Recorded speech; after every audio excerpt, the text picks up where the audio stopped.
Bienvenidos a una nueva edición de nuestro segmento de política. Es posible gracias a nuestros anunciantes. Estela Maris, por ejemplo, nos trajo este bellísimo reloj. Gracias, Joyería Estela Maris. Los pueden encontrar en calle San Martín 2972. Y por supuesto, a nuestro próximo invitado lo vamos a agasajar con café y algunas masas de Carola Bar. Desde hace 27 años el café está en Carola Bar, San Martín 2824. Vamos a tener el gusto de recibir a Agapito Blanco, que es concejal de la ciudad de Rosario por Cambiemos. Él se define a sí mismo como un demócrata progresista de corazón y del PRO por convicción. Tiene una trayectoria política de más de 20 años y y tenemos el gusto de charlar con él hoy. Hola, ¿cómo estás? Mucho gusto y gracias por la invitación. Me llama mucho la atención esta autodefinición. Demócrata progresista de corazón.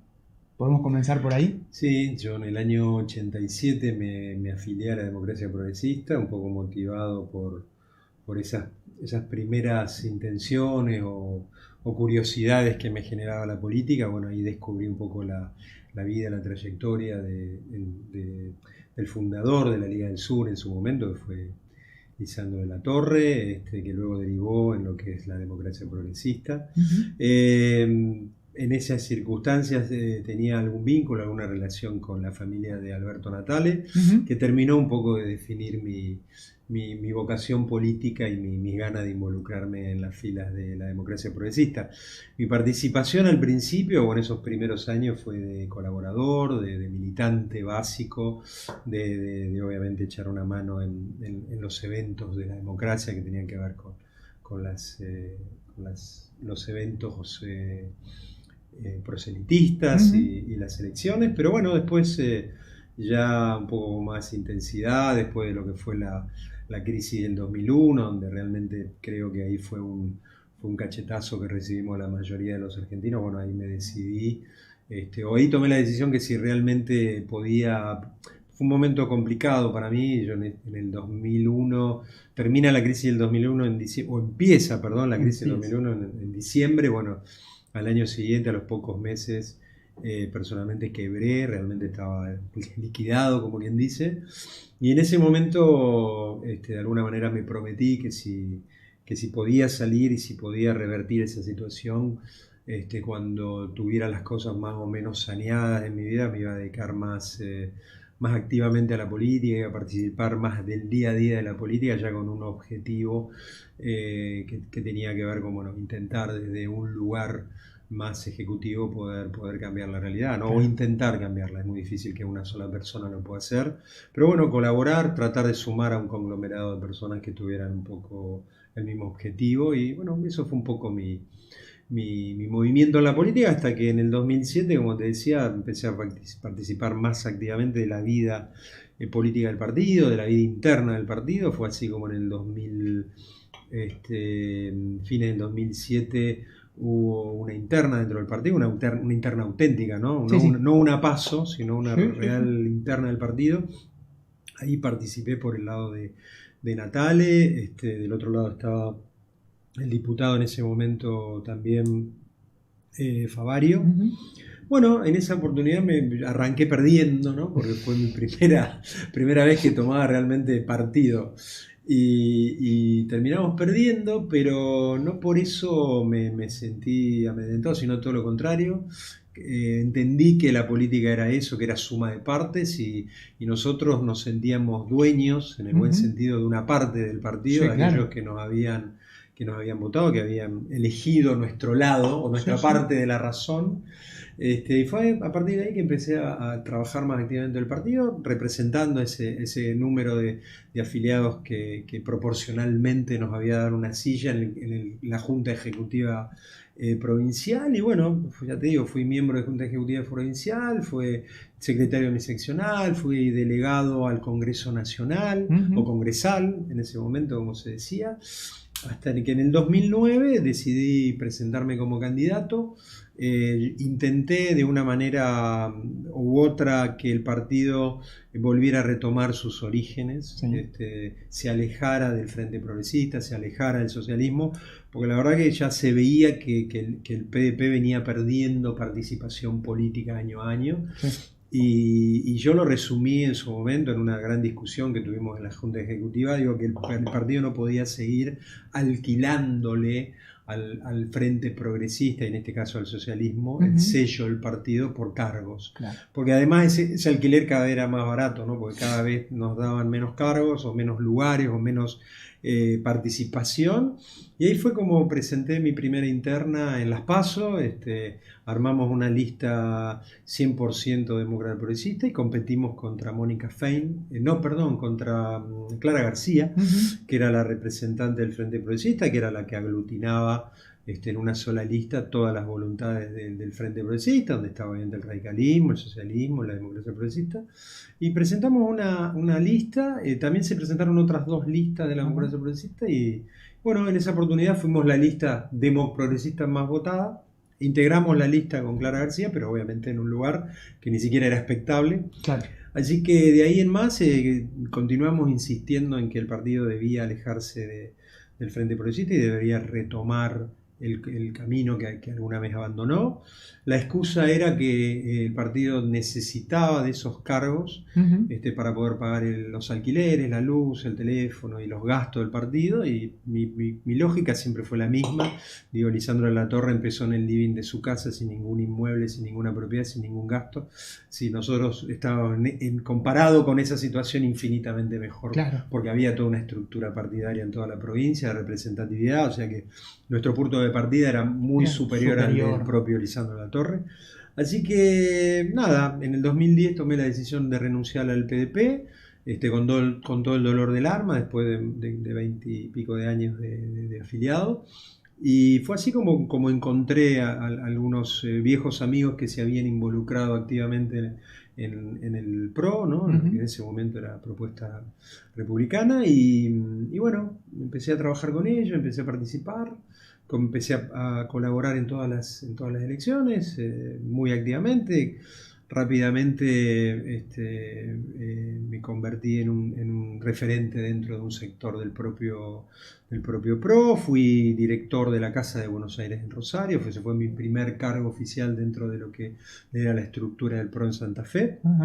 Después fui candidato a senador por el departamento Rosario, y bueno, finalmente en el año 2017 integrando una lista dentro del PRO, dentro de la interna del PRO, bueno, conseguimos acceder a una banca en el Consejo. Así que en líneas generales es un poco mi derrotero o mi currículum dentro de lo que es la política, y sobre todo de estos últimos años en el PRO, ¿no?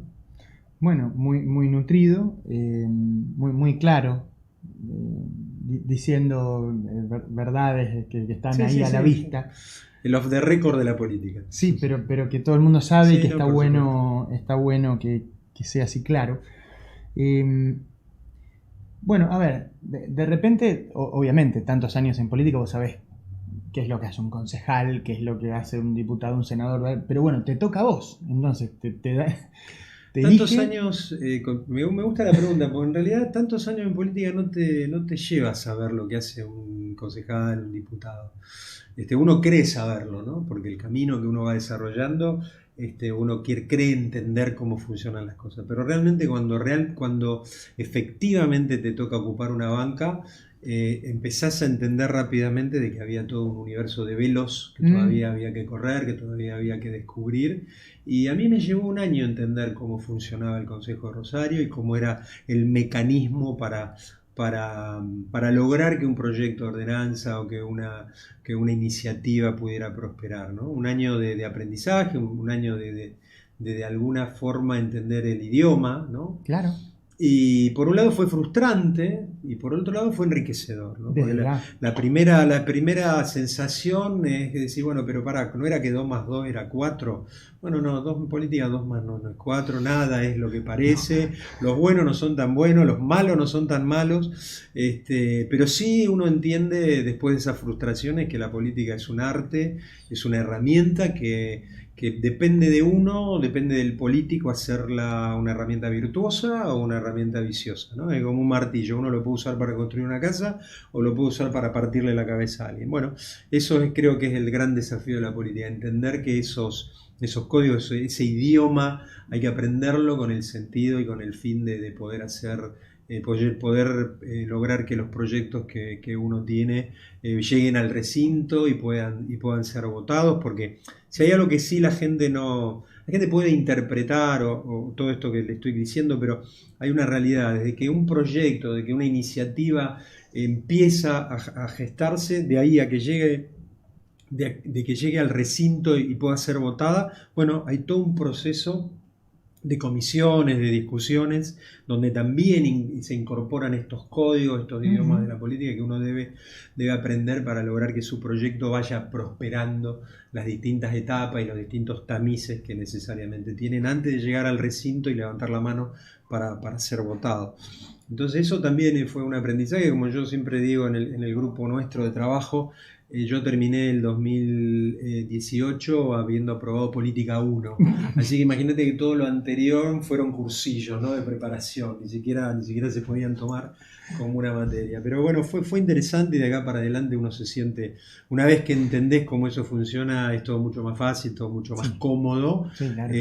Fácil a la hora de desenvolverse, no así a la hora de lograr que un proyecto prospere, porque eso requiere de toda una logística y de toda una estrategia que muchas veces sería incomprensible para la gente, porque insisto, en política 2 más 2 da con coma. Exactamente.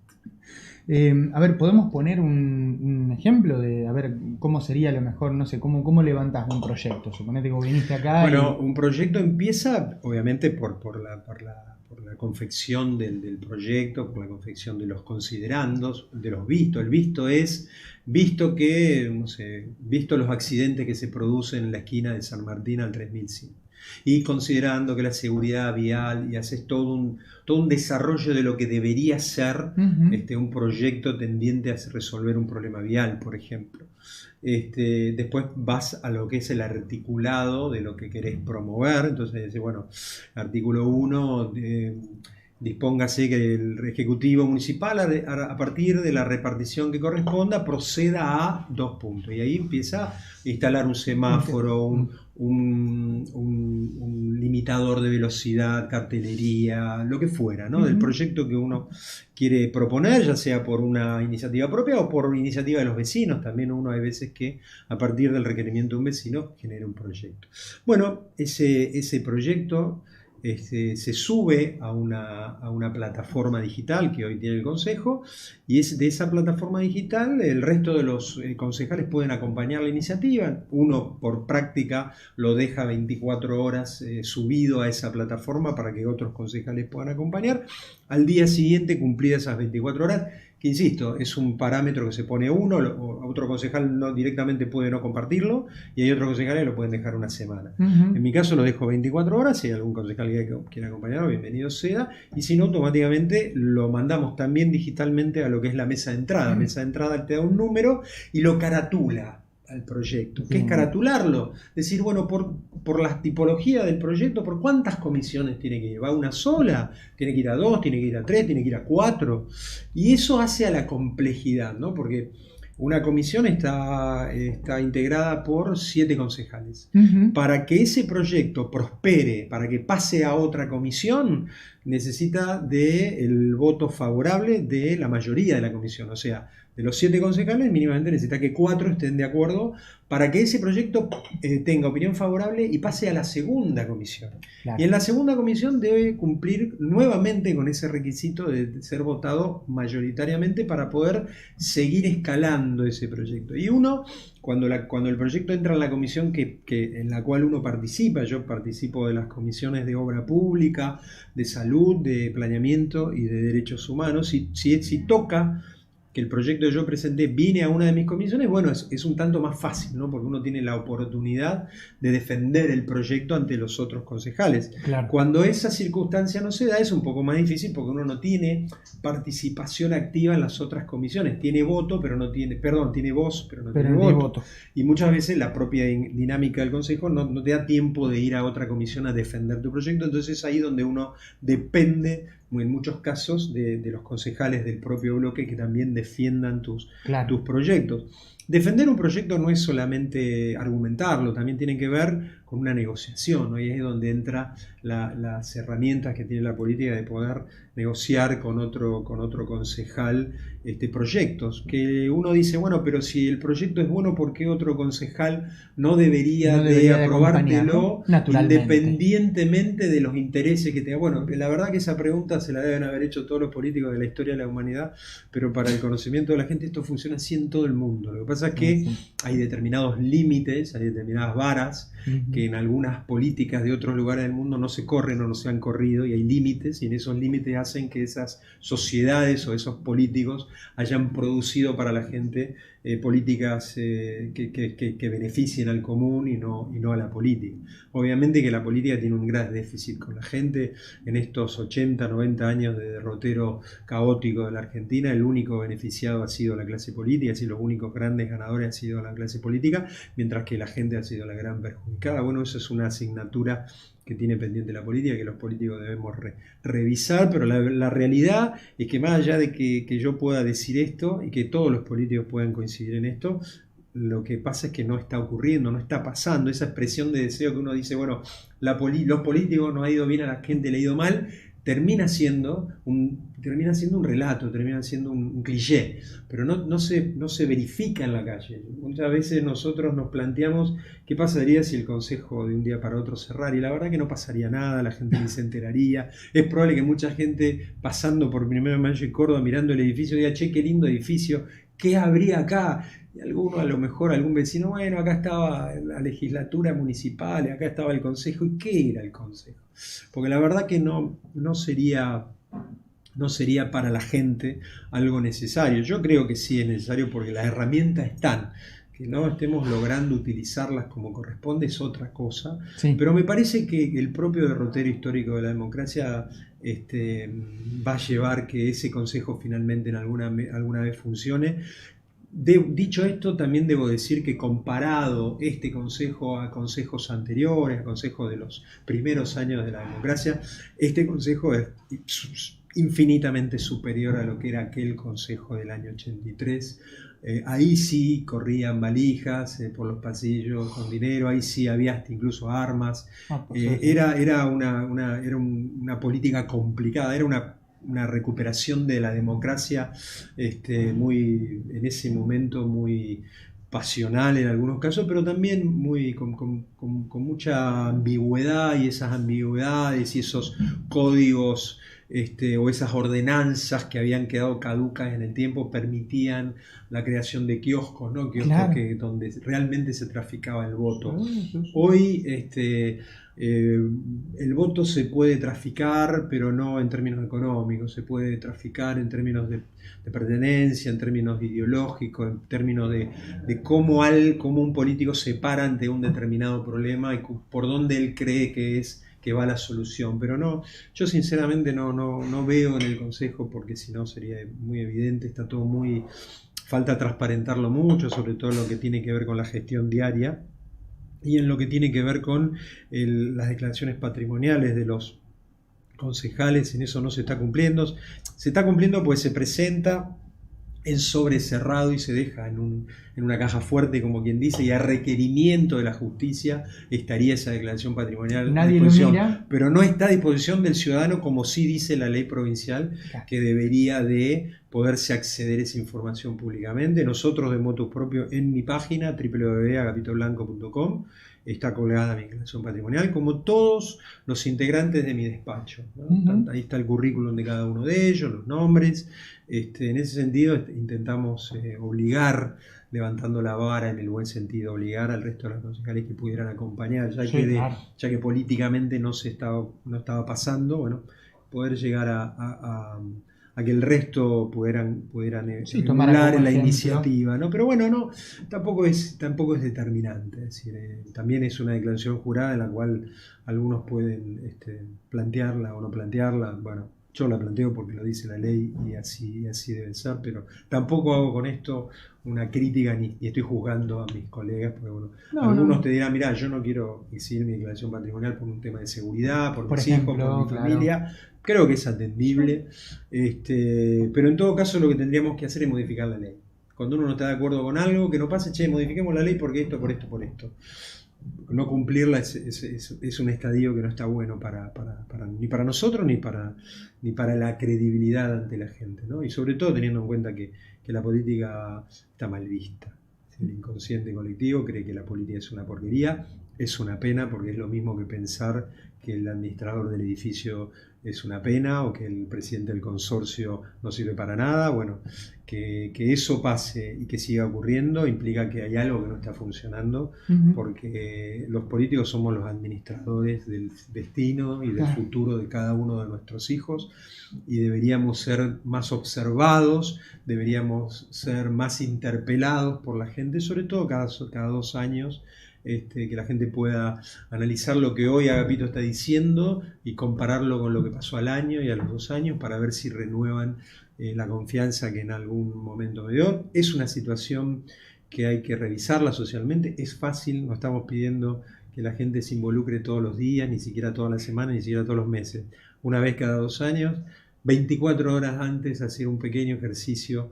Hoy que tenemos una herramienta maravillosa como es Google, como es Internet, de poder sacarle rápidamente, aunque más no sea el pH evidente que tiene cada uno de los políticos, para ver si lo votamos o no lo votamos y salirnos necesariamente de esta coyuntura eterna que tiene la Argentina, la gran tragedia de votar negativamente, ¿no? Siempre votamos para que no gane fulano en virtud de mengano, ¿no? Y eso es algo que viciosamente nos está llevando a este conjunto de situaciones absolutamente negativas para el desarrollo de una comunidad. Independientemente, digo, tenemos una estructura política mucho mejor que la que había hace algunos años atrás. Igualmente no estaría alcanzando y debemos rápidamente rediseñar, ¿no? Hay que rediseñar, hay que repensar los dogmas de la política. Esto no es un problema ni de derecha ni de izquierda, esto es un problema de que realmente no le estamos resolviendo un problema a la gente, y en ese sentido, como dicen en el barrio, en castellano antiguo, hay que dejarse de joder, ponernos de acuerdo en 4 cosas, ponernos de acuerdo en poder cimentar un edificio, construir un edificio, y después si hay que pintarlo de verde, de azul o amarillo, quedemos la discusión ahí, pero no en la cimentación de lo que debe ser la estructura democrática de un país. Bueno, con esto que vos planteás, ¿cómo es esta instancia de negociar con gente con la que, digamos, no estoy en acuerdo ideológico?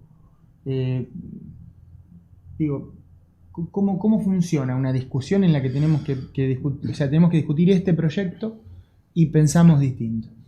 Bueno, en realidad uno ya después de un tiempo de conocer a sus colegas del consejo, va entendiendo estructuralmente cómo es el pensamiento de cada uno, y uno puede advertir en esas circunstancias cuáles son aquellos concejales que amerita un diálogo, que amerita una discusión, ¿no? Porque hay coincidencias en un proyecto que puede tener otro concejal y algunas diferencias. Bueno, uno puede trabajar esas diferencias y puede consensuar, puede decir, bueno, modifico esta parte del proyecto, cambio la otra, si vos me bancás en esta que no pasa nada, bueno, yo puedo acompañar este otro proyecto que a mí no me convence, pero si le hacemos esta modificación me convence a mí, te convence a vos, y nos beneficiamos los dos y se benefician los dos proyectos. Eso sería un diálogo, te diría que hasta virtuoso, que te puede llegar a tener la política. El diálogo vicioso es cuando literalmente se llegan a circunstancias de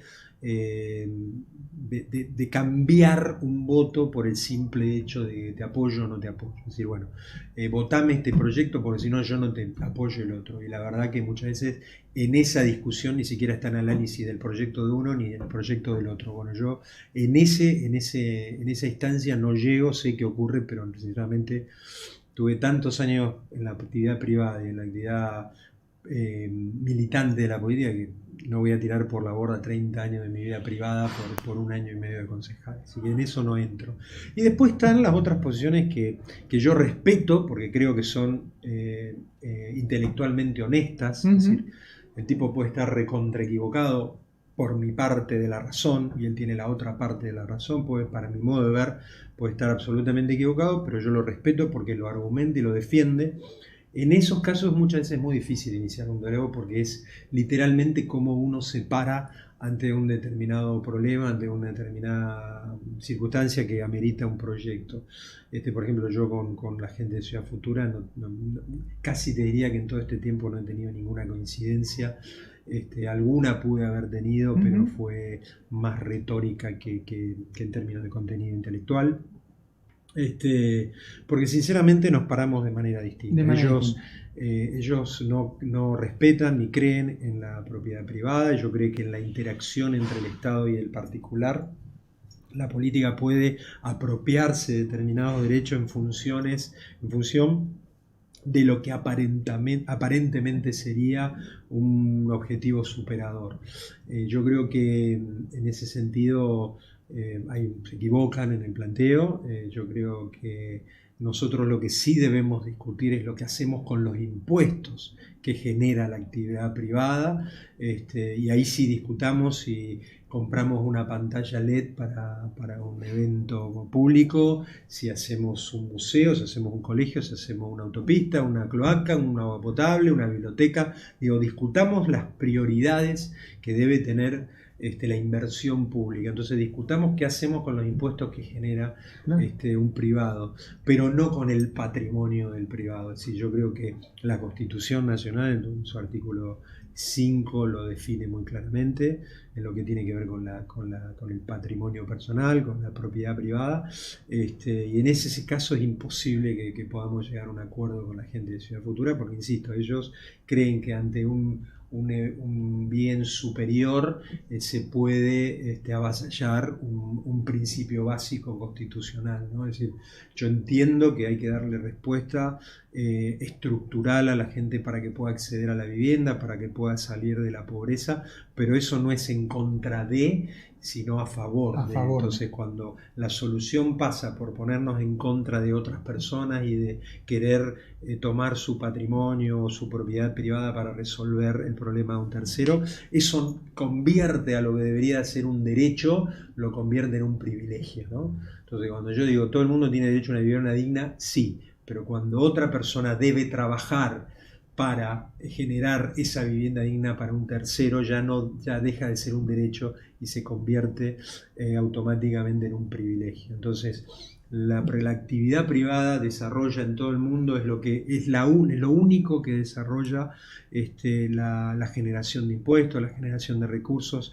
de libre disponibilidad para que la administración pública pueda disponer de esos recursos, ¿no?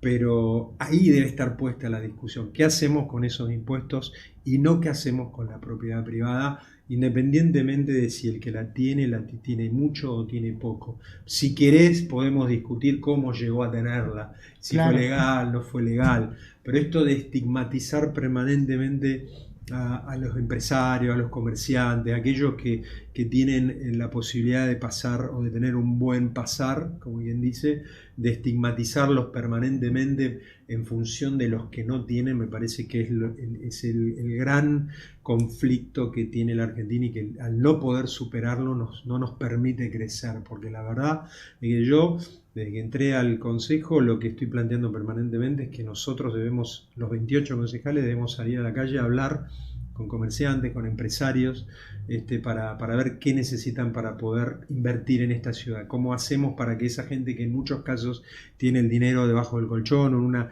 o en un plazo fijo, lo ponga en valor, lo ponga a trabajar a ese dinero en bienes de capital, en obra pública?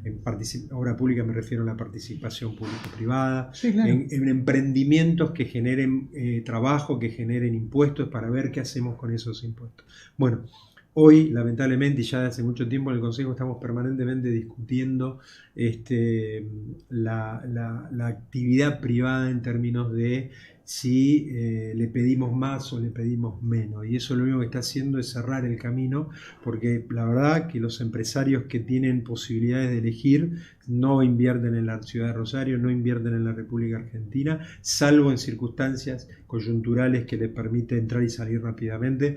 Y nosotros tenemos que sanear ese concepto para lograr que la gente ponga el dinero acá, realmente lo ponga en valor, lo ponga a trabajar, porque esa va a generar el trabajo necesario para terminar absolutamente con todos los problemas que tiene la Argentina, los problemas de pobreza, los problemas estructurales, insisto, que tiene este país de decadencia permanente, de gran tragedia, se resuelven con trabajo. Y en ese sentido creo que debemos revisar el accionar de la política e incluso debemos revisar el accionar, o mejor dicho, el contenido de los proyectos y de las ordenanzas que tiene la ciudad, tendientes a facilitar en un primer momento la creación de empleo. Después, cuando ese problema lo hayamos resuelto, podemos empezar a discutir los problemas del siglo XXI, claro. Pero primero resolvamos los problemas del siglo XIX. Los que están acá pujando. Exactamente. Nosotros no tenemos... A ver, yo soy un defensor de la actividad privada, yo soy un defensor de los que hacen. Yo creo que hoy el municipio y el consejo tienen herramientas para generar empleo. ¿Para generar empleo en términos constantes? No, pero sí coyunturalmente. Porque el consejo no puede generar normas que sean permanentes en la creación de empleo, porque la creación de empleo a partir de las ordenanzas significa cederle al privado algunos beneficios tendientes a que se anime a invertir, ¿no?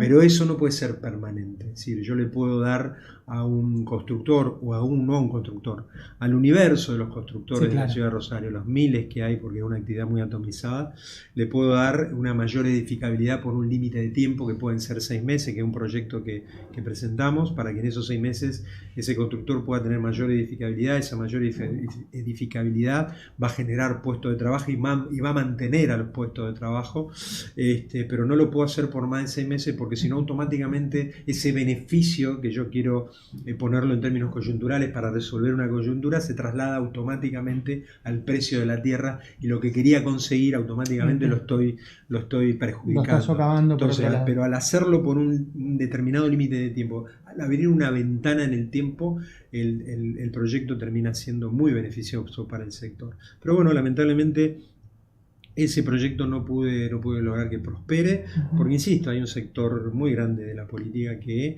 se centra más en si el constructor o si el empresario va a ganar más o va a ganar menos, que en el producido virtuoso que pueda llegar a tener para la sociedad. Porque yo digo siempre, si va a ganar más de la cuenta, bueno, pongamos la lupa en eso que va a ganar más de la cuenta y veamos cómo podemos cobrarle impuestos sobre esa plusvalía.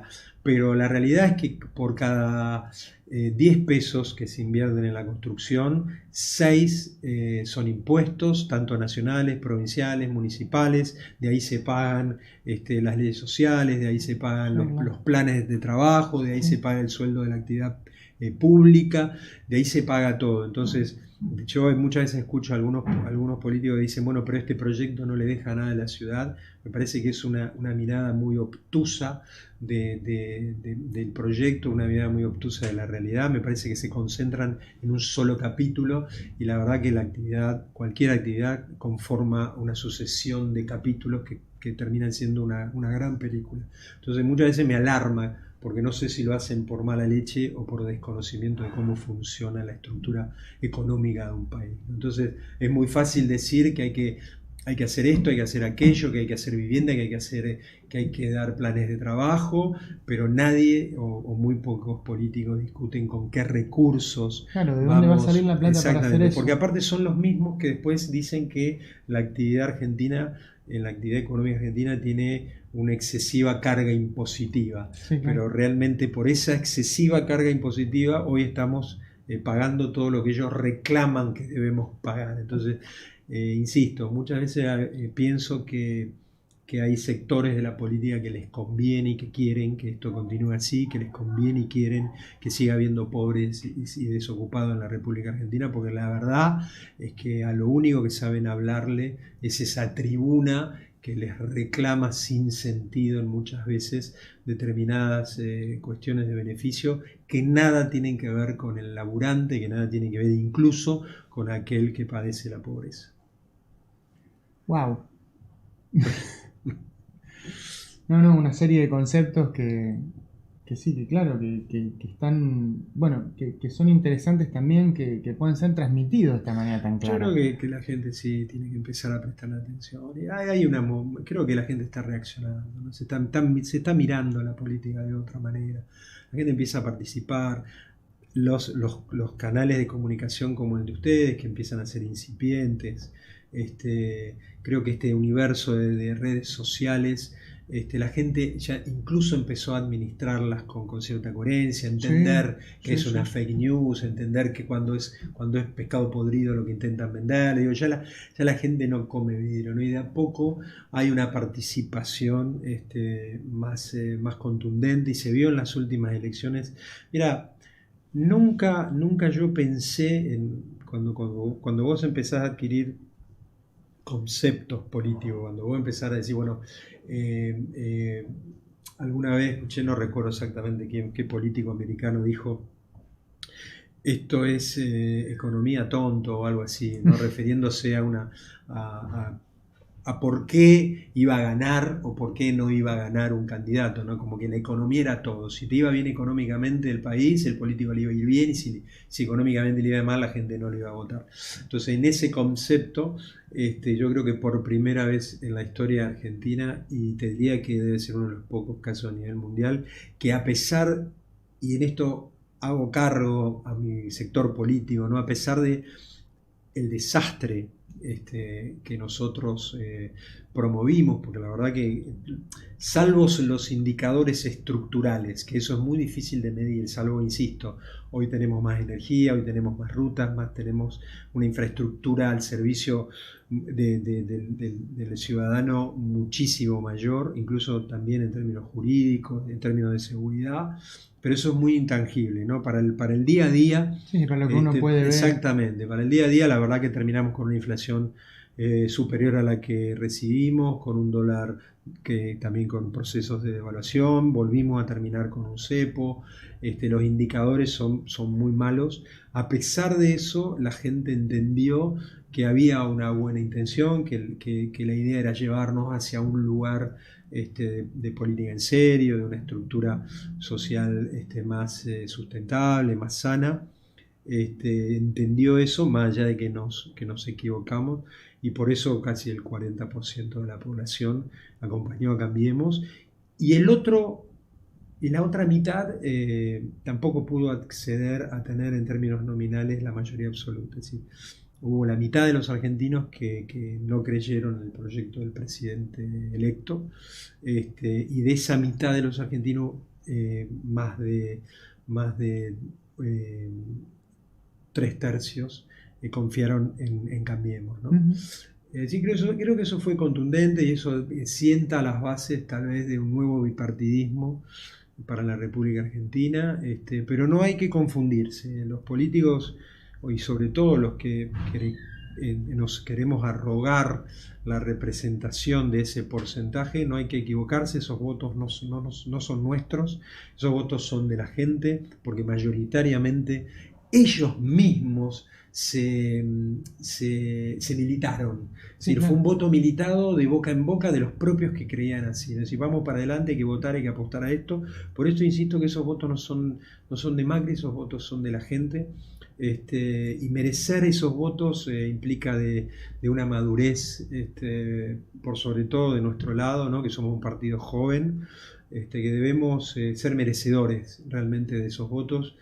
Hay que fidelizarlos, pero insisto, fidelizar esos votos implica un compromiso y una madurez que espero estar a la altura de las circunstancias como sector político para poder representarlos a partir de acá para adelante en los congresos y sobre todo para revalidarlo en el 2021, que es el gran desafío que tenemos. Bueno, me gusta digamos, lo dije, o sea, una vez más, digo, la transparencia tuya, sin rodeos, los problemas, las cosas. ¿Por qué crees que no se da esto de manera tan habitual? Porque, insisto, es un proceso, ¿no? Es decir, yo creo que hay situaciones y coyunturas impredecibles que llevan a que un país o una sociedad de repente se encuentren determinados actores en tiempo y espacio, ¿no? En una línea de tiempo se encuentran determinados actores que permita que una pequeña minoría o una minoría simple o una mayoría simple, llamémosle como quieran, se encuentre en un mismo concepto y trabaje sobre ese concepto. No es lo mismo gritar solo en la vereda como un trastornado, por más que uno crea ser el dueño de la verdad o por más que tenga la verdad. No es lo mismo estar uno solo que estar con un grupo de gente que hacen que esa voz se multiplique y que tenga otra musculatura, ¿no? Los cambios se generan con musculatura política. Y yo creo que eso es algo que también nos faltó como espacio político. Nos faltó musculatura para poder enfrentar desafíos que Argentina construyó durante muchísimas décadas. Es decir, querer cambiar de la noche a la mañana determinados vicios que tiene un conjunto de la sociedad después de tantas décadas de gente que nació, se crió, se educó y en algunos casos hasta murió en esa lógica. Querer cambiar eso necesitas de un poder político y de una musculatura política muy grande, y yo creo que en ese sentido nos equivocamos. No supimos leer lo que la gente demandaba, ¿no? Y primero creo que hay que leer eso, hay que satisfacer en gran medida lo que la gente te está demandando, porque fue un cambio donde te dieron el voto, porque tenía una determinada expectativa sobre vos.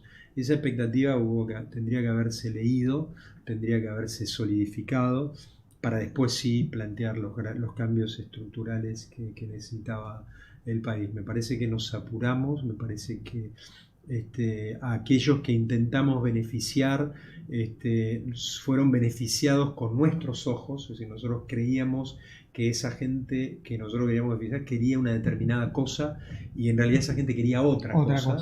Y para poder darle a ese sector de la población lo que nosotros, insisto que no es menor ese detalle, lo que nosotros creímos que querían, le pedimos un sacrificio a un sector que nos había votado para otra cosa.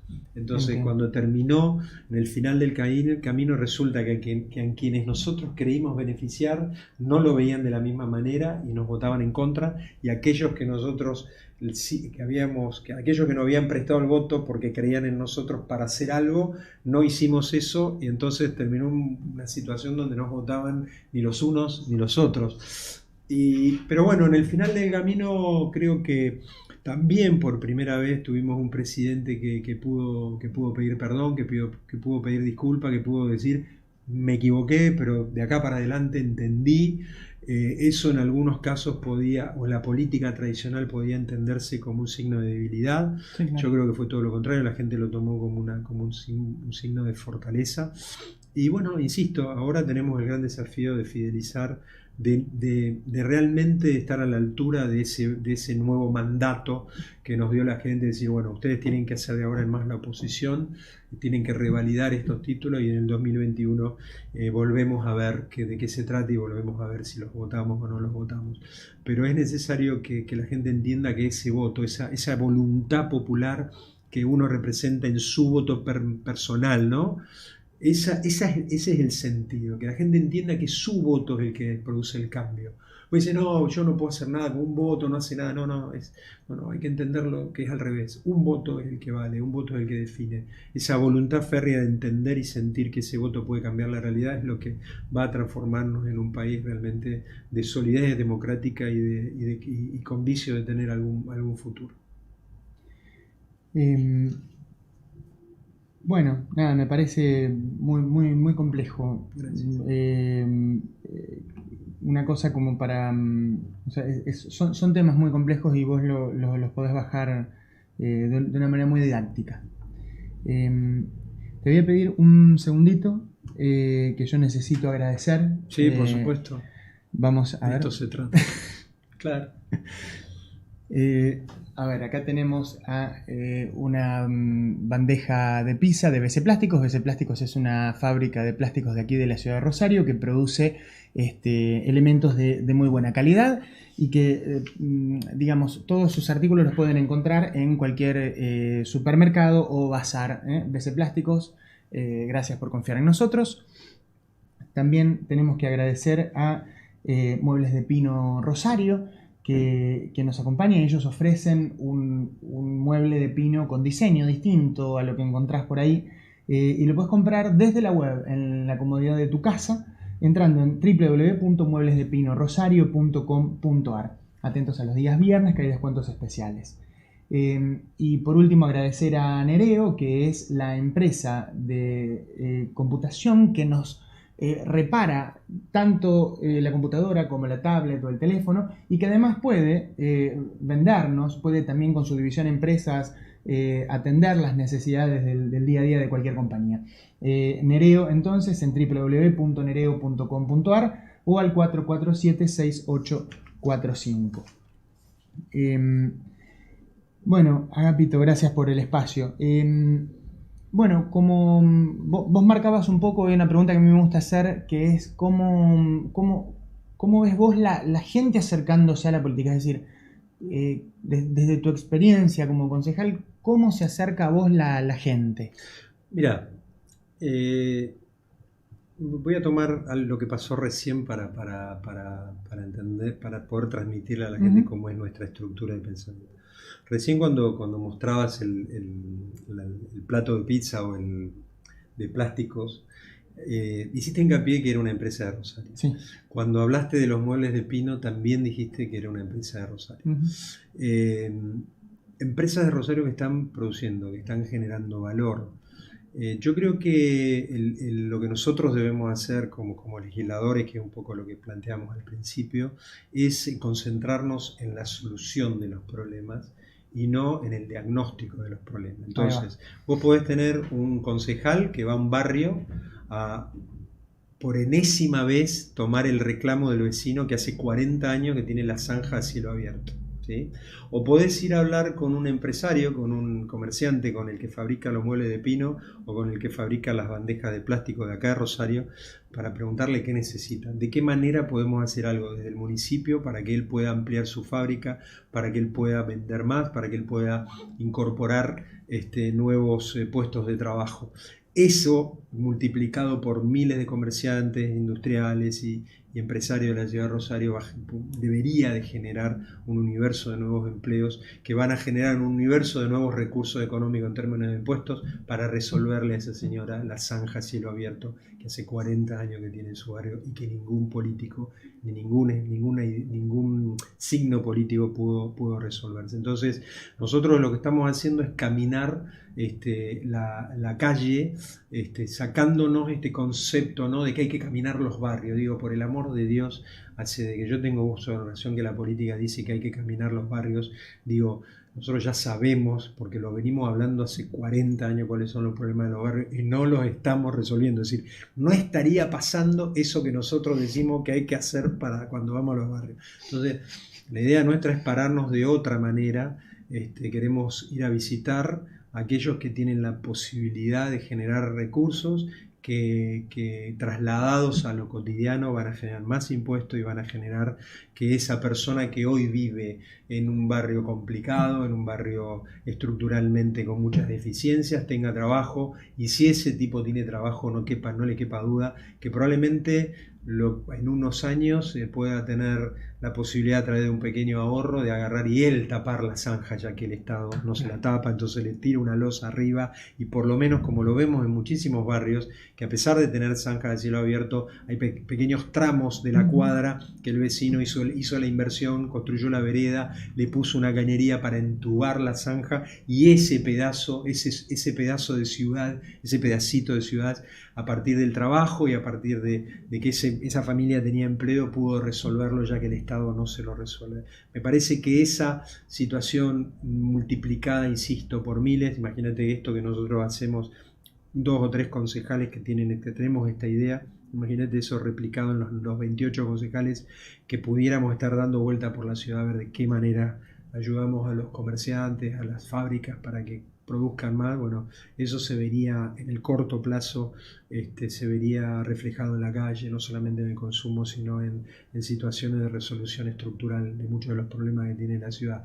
Esa es la manera en que nosotros planteamos comunicarnos, desarrollarnos y vincularnos con la gente. Y para eso, bueno, pueden hacerlo a través de nuestras redes, con mi Instagram, Facebook, Twitter.